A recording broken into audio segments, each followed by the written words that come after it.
कांच तोड़ने वाली, खुद का ही गाल लाल करवा लिया। चलो रानो यहाँ से। इन दोनों की लड़ाई देखकर तो मेरा मूड ठीक हो गया। गौरी शर्म करें, हरियाली हमारी अच्छी पड़ोसन है, ऐसे इनकी हंसी ना उड़ाएं। रानो, अब हम इनके बीच में क्या ही बोलते। हरियाली को अपना पति मिट्ठू समझाना चाहिए, ना कि किसी गैर को।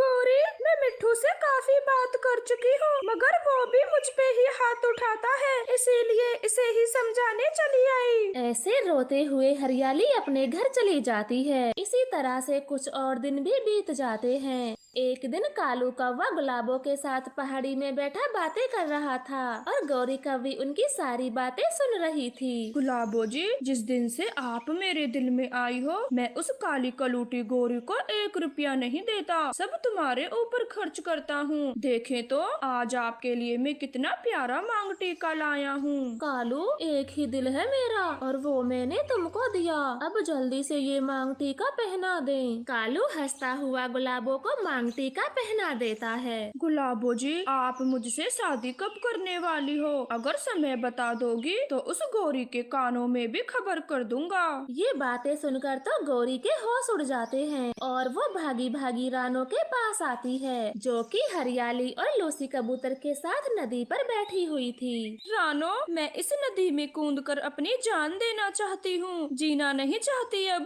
गौरी, पागल मत बनो, ये कैसी बातें करती हो? कालू भैया ने फिर से लड़ाई की होगी। लड़ाई होती तो मैं खुशी खुशी मर जाती, मगर मेरा कालू उस चुड़ैल गुलाबो से शादी करना चाहता है।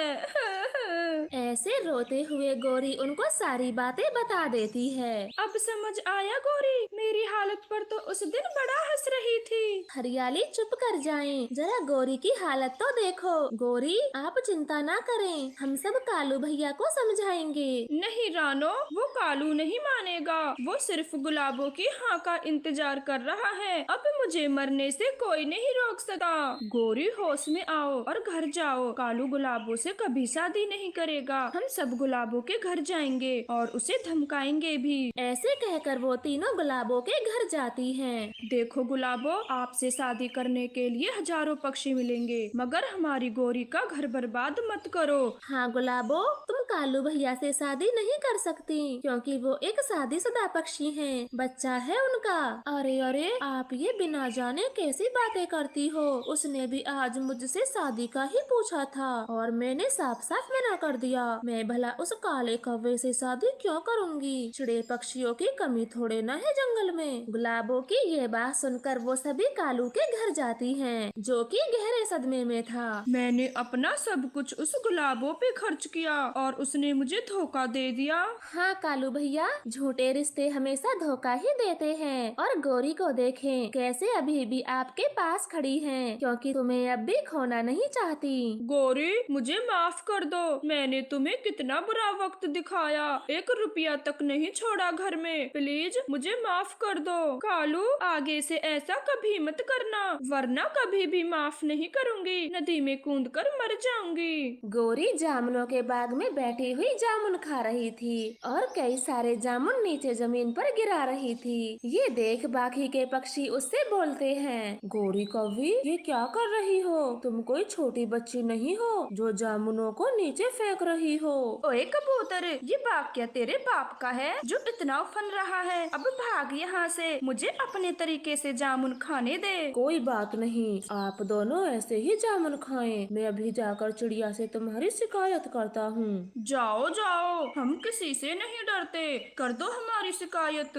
फिर कबूतर भागा भागा रानो चिड़िया के घर जाता है और उनसे कालू गौरी की शिकायत करता है। चिड़िया बहन, हर दिशा में भोजन की कमी है, बड़ी मुश्किलों से पक्षी अपना पेट भर रहे हैं और एक वो दोनों कौवे हैं जो खाते कम बिगाड़ते ज्यादा हैं। अगर ऐसे ही करते रहे तो बहुत जल्द आपके सारे जामुन खत्म हो जाएंगे, फिर हम सब क्या खाएंगे? कबूतर भैया, मैं चलती हूँ आपके साथ। और गौरी कालू को डांटती कहती हूँ, वो मेरे मेहनत से उगाए जामुन ऐसे नहीं बिगाड़ सकते। फिर रानो चिड़िया कबूतर के साथ अपने जामुन के बाग पर चली जाती है। कौवे तो अभी भी जामुन तोड़ तोड़ कर फेंक रहे थे। गोरी कालू, ये आप क्या कर रहे हो? जितना जामुन खाना है उतना ही तोड़ें। फिजूल में जामुने क्यों बिगाड़ रहे हो? रानो चिड़िया, अब आपके जामुन खट्टे हैं तो इसमें हमारी क्या गलती। भगवान ने इतनी लंबी लंबी नाकें दी है तुम्हें, ये किस दिन काम आएंगी? पहले जामुनों को अच्छे से परखें, वो मीठी है या खट्टी, तभी तोड़ें। बेफालतू में जामुनों को ना तोड़ें। गंदी आंखों वाले कबूतर, तुझे अपनी चोंच मेरे मामले में जरूर उड़ानी होती है। किसी दिन ये चोंच ही ना तोड़ दूं मैं। गोरी, कबूतर भैया एकदम सही कह रहे हैं। अगर आज के बाद आपने एक भी जामुन नीचे गिराया तो मैं आपको ये जामुन नहीं खाने दूंगी। आई बड़ी मेरी चोंच तोड़ने वाली, खाने पीने का सलीका नहीं है और चलती है बढ़ चढ़ कर बोलने। काली